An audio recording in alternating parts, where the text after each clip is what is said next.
1200 a.C., por la cronología bíblica, Jericó se hallaba ya abandonada, es decir, de la antigua Jericó, las ruinas de su pasado, pero los israelitas de Josué debieron haber encontrado solo eso. Es probable que cerca o encima existiera un pequeño poblado, pero sería mucho más modesto y sin murallas, muy distinto al Jericó de los altos muros que describe la Biblia. Menudo problema, pues, que representa esto para quienes defienden la confiabilidad de las dataciones. Correcto. Vamos a analizar rápidamente, las dos excavaciones de importancia sobre la cual se basan los posteriores estudios arqueológicos. La primera excavación de Jericó fue llevada a cabo por un equipo alemán, Ernst Selling y la Sociedad Deutsche, no lo sé pronunciar, perdón por eso. Perdón, en los años 1907 y 1909, cuyos resultados fueron publicados en 1913. Algunas de las conclusiones de los excavadores fueron censuradas, por lo que se pensó en reanudar las excavaciones con mejor base científica. El encargado de continuar el trabajo fue el arqueólogo John Garstang, que bajo los auspicios de la Palestina Exploration Fund excavó en Tel desde 1930 a 1936. El mérito principal de Garstang consiste en haber trazado la evolución histórica de la ciudad. Fue el primero en querer corroborar el relato bíblico de la caída de los muros de Jericó con las pruebas arqueológicas. En efecto, su investigación se concentró en el impresionante sistema de fortificaciones de Jericó, compuesto por un muro de retención de piedra de unos 5 metros de altura, una muralla de ladrillos de unos 2 metros y medio, levantada encima de dicha estructura y fortalecida por detrás por un murallón de y otra muralla más que rodeaba la ciudad. Entre ambas murallas había indicios de estructuras domésticas o casas que eran consistentes con la descripción de la casa de Rahab, la ramera, que según el relato del libro de Josué 2:15 se hallaba sobre la muralla. Otro detalle interesante era que en una parte de la ciudad había grandes pilas de ladrillos en la base del muro, tanto externo como interno, lo que indicaba un desmoronamiento repentino de las fortificaciones, tal como lo relata el Biblia. Debió ser emocionante para Gangstan comprobar que, según todos los indicios, los muros habían caído de dentro hacia afuera. Esto era un detalle muy notable porque cuando son atacadas las ciudades, los muros caen de afuera hacia adentro. La causa de la caída debió haber sido un temblor de tierra. Una vez caídos los muros, debió ser fácil para los invasores ingresar a la ciudad trepándose por las ruinas. También pues, se halló evidencia de un violento incendio de ciudad. Garstang fechó tales muros en el bronce reciente o tardío, entre 1400 y 1395 a.C. Para concordar los resultados arqueológicos con el texto bíblico, colocó Garstang la fecha del éxodo en tiempos del faraón Amenofis II, aproximadamente 1447-1442 a.C., y la conquista de Jericó hacia el año 1400. Otro arqueólogo, Albright, lo fechó entre 1360 y 1320 a.C. Pero ya por entonces la tendencia histórica más fijaba la penetración de Josué en Palestina hacia el año 1200 a.C. La incongruencia era pues notoria, de modo que a fin de solventar estas dificultades se recurrió a la hipótesis de varios éxodos israelitas de Egipto ocurridos en lapsos medianamente largos de tiempo.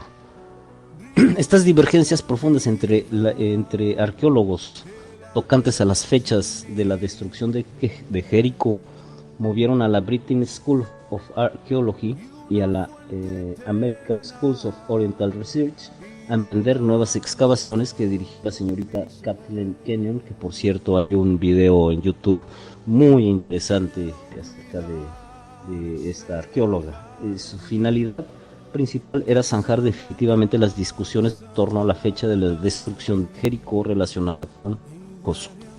Las excavaciones empezaron en 1962 y como resultado de las investigaciones se determinó que durante la época de Josué, hacia 1240, 200 a.C., no había existido una ciudad de Jericó con fuertes murallas.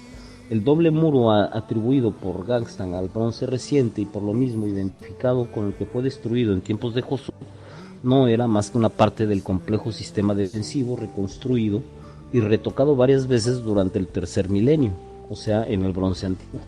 Es decir, aquellas murallas se habían derrumbado unos 1000 años antes de Josué, nada menos, hacia el año 2300 antes de Cristo, por lo que no podrían relacionarse para nada con el relato bíblico. Tampoco se halló ningún rastro de cerámica en toda el área excavada del bronce reciente, que correspondiese a esas fechas del 1200 y tantos. Los excavadores de Tel el Sultán perdieron toda esperanza de encontrar la Jericó de Josué. A tenor de los resultados de las exploraciones durante los años de la conquista de Canaán, no existía Jericó, al menos no quedaba vestigios arqueológicos de la misma, como si se hubiesen hecho polvillo. Bueno, ahora bien, si en realidad hubo una Jericó con altos muros, ¿por qué no se han encontrado rasgos? Aquí por supuesto siempre habrá la oportunidad de debatir esto, porque eso no significa que la arqueología haya terminado su tarea en el lugar. Seguramente se seguirán encontrando restos que puedan unificar o cuando menos asentarse en lo que comenta la Biblia, ¿no? La misma señorita Kenyon expuso la hipótesis siguiente, que sobre los restos de la ciudad de Bronce Medio, entre 1900 y 1600 a.C., pudo levantarse otra ciudad más reciente que desapareció. Contacto, perdón si pisa alguien, cambia.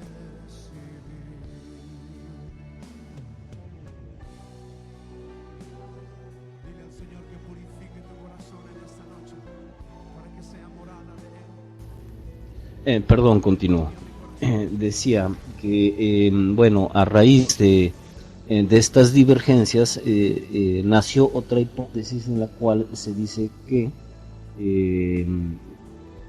la ciudad de Jericó había sido derruida por erosión y que efectivamente es posible que existiese una pequeña población que Josué y los israelitas pues cumplieran con tanta eficacia su tarea destructiva, ya que las ruinas de la ciudad quedaron expuestas a los estragos de la naturaleza y el hombre durante 5 siglos, hasta los días del rey Acab, en el siglo 9 a.C., cuando fue refundada Jericó por Giel de Betel, narrado en Primera de Reyes 16:34, de tal suerte que los niveles correspondientes a la edad de bronce tardío que yacían en la superficie quedaron casi enteramente desnudados, e incluso algunos de los niveles más profundos fueran seriamente afectados al punto de ser completamente erosionado hasta desaparecer. Tal posibilidad no es solamente un punto de vista heurístico o armonístico, sino que lo sugieren los vestigios de una considerable erosión de otras aldeas más antiguas que Jericó.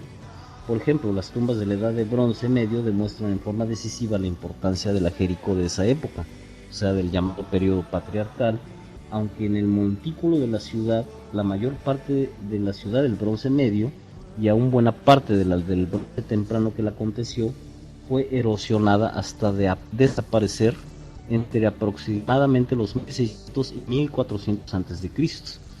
Si los elementos naturales pudieron causar tanto daño en solo 200 años, resulta fácil comprender cuánto pudo haber hecho la erosión natural en el desierto en los 400 años que transcurrieron entre Josué y la nueva fundación de Jericó en tiempos de Acab. Parecería sumamente probable que los restos borrados por las lluvias de la última ciudad de la Edad de Bronce tardía se encuentran actualmente bajo la carretera moderna y las tierras cultivadas a lo largo del lado oriental del montículo de la ciudad. Es extremadamente dudoso que una excavación, aun cuando fuera permitida, diera muchos resultados en la actualidad. Sabemos que los relatos de Josué 3:8 sobre la caída de Jericó reflejan fielmente las condiciones de la zona y su topografía, mientras que la comandancia de Josué está narrada de manera realista. Correcto, aquí termino. Quiero hacer mención de un experimento científico, ya hablando concretamente acerca de la caída de los muros de Jericó, que se narra en la Biblia que al toque de las cornetas de los sacerdotes durante una semana consecutiva, y que el sexto día se amontonó todos los soldados, se decía o se dice por ahí, bueno, se dice por supuesto en los medios históricos, sobre todo en las ciencias de apoyo, que la población, que el ejército que comandaba Josué estaba compuesto aproximadamente de 150,000 hombres. Por supuesto que si a esto le agregamos sus mujeres y sus hijos, podríamos aumentar considerablemente esta cantidad. Si durante 6 días estuvieron las trompetas sonando y en el último día rodearon la ciudad de Jericó, las murallas, y todos gritaron, todos empezaron a gritar con trompetas y todo, a manera de que se derruyeran las murallas, por supuesto con la ayuda de Dios. Bueno, esto queda como una posibilidad que se investigó científicamente. Existe un video en internet de la BBC de Londres, en el cual se muestra en un experimento que un equipo de investigadores ponen una trompeta mucho más grande, más potente, alimentada electrónicamente, en un cuarto, dentro del laboratorio, y ponen un embudo en donde ponen arena muy fina. Este embudo, por supuesto, en la parte inferior está hueco, pero al poner el polvo por encima se compacta y lógicamente no hay nada. Entonces, al hacer sonar la bocina, por supuesto con cámaras en todos los ángulos para ver qué es lo que sucede, al hacer sonar la bocina, este polvo empieza a derruirse y empieza a caer a cada toque de la bocina. Se derrumba, se desmorona ese embudo, es decir, el contenido del embudo de esa arena, y cae. Cuando la trompeta deja de tocar, se para, deja de caer. Cuando vuelve a tocar, otra vez vuelve a caer. Es un experimento bastante curioso. Bueno, hasta la fecha del video no se sabía a ciencia cierta por qué sucede esto, pero se sabe que la frecuencia de ciertos sonidos, por efecto de la resonancia, pueden causar destrucción. Sin embargo, al poner en el mismo lugar uno de los ladrillos encontrados originales de la ciudad de Jericó, de la muralla, y hacer sonar la trompeta nuevamente, por supuesto con la esperanza de que lo más seguro es que iba a suceder algo similar, la cuestión es que no sucedió nada. Definitivamente este sonido, que era mucho más potente que los sonidos que pudieron haber hecho los sacerdotes al hacer sonar sus trompetas, no causó ningún efecto en este ladrillo. Por tanto, cuando menos por esta parte de la investigación de este equipo, bueno, fue desechada la teoría de que por efecto de la onda mecánica del sonido pudiera haber afectado las murallas de Jericó.